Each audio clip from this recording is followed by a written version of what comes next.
Well, during the pandemic, actually before the pandemic, I was in a men's group.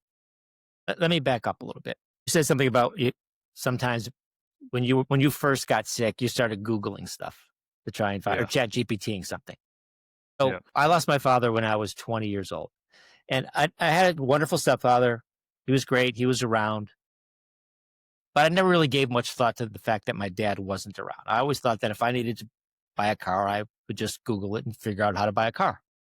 But what I realized I lost was the conversations over cream cheese or, a coffee. And Yeah. I realized that I needed more connection with men. I had plenty of friends that were women, but I didn't have a lot of good, meaningful relationship with men. So I was going through a divorce. It was the pandemic. I found a men's group locally here in Los Angeles. And that men's group basically changed my life. That from the first day I sat in with that group of men who welcomed me with open arms, I said stuff in there that I'd never spoken out loud ever, not even to a therapist. And it was liberating. Yeah. And I realized there were other men like me who were having the same issues I was having and also wanted to talk about it. So I really loved that connection. So for me, Mm. the idea of going back to get a LMFT was just not something that was in the cards for me. And this was a way for me to develop relationships, do some good work, make connections with men. And so that's why I got into coaching. I love it. I love it. I also was looking at doing the LFMT path. But there was a couple reasons I didn't, and got into coaching and business consulting and thought, hey, yeah. I love that. I love that. I think the men's group is so important. I'm part of a men's group here locally.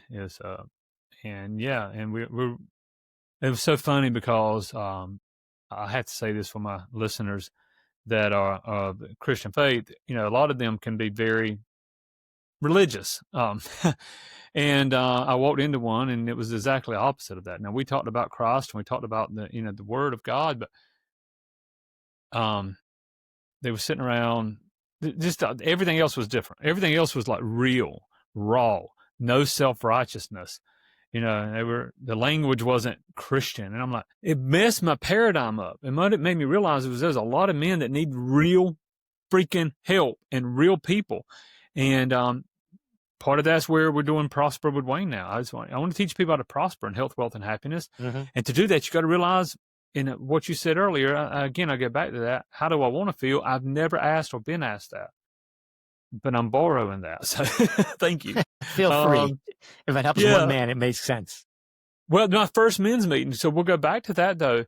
Again, I'll go back to the ministry side. It's usually, hey, what's going on in your life? What do you need prayer for? And I started that way. I was like, what do you need prayer for? And finally, his name's Jeff. If he's watching this, I owe him this. And Jeff said, Wayne, stop. Men think they have it all figured out. I said, yeah, I know, but we don't. He said, yeah. Just ask them what's important to them right now and pick two topics. So we picked life and business, life and jobs. And we would just start every Tuesday night with what's important to you, Wayne. And I knew to talk about my family, and I knew to talk about my business or whatever, or my health, whatever's important. It got us to open up at another level. And my goodness, the transparency, the vulnerability, and the support. That's what I think is, that's what's important to your point is creating a safe environment. You can do that because you created a safe environment for them to do that. And I think that's well done on your part.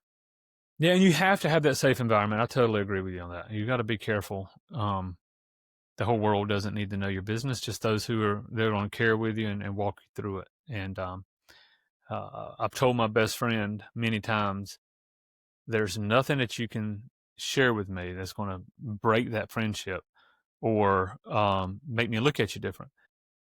And he's tested me on that. but it's built that, that place of trust. And I love, we were talking in the beginning before the show, you're like, why am I doing these longer style podcasts now? And that's it. It's one thing to get on here and bring a YouTube short, Instagram reel, it's another thing to really hear somebody and to share and learn. And I think that's what I'm glad that you're doing that in your niche for your people. And I think that's so important.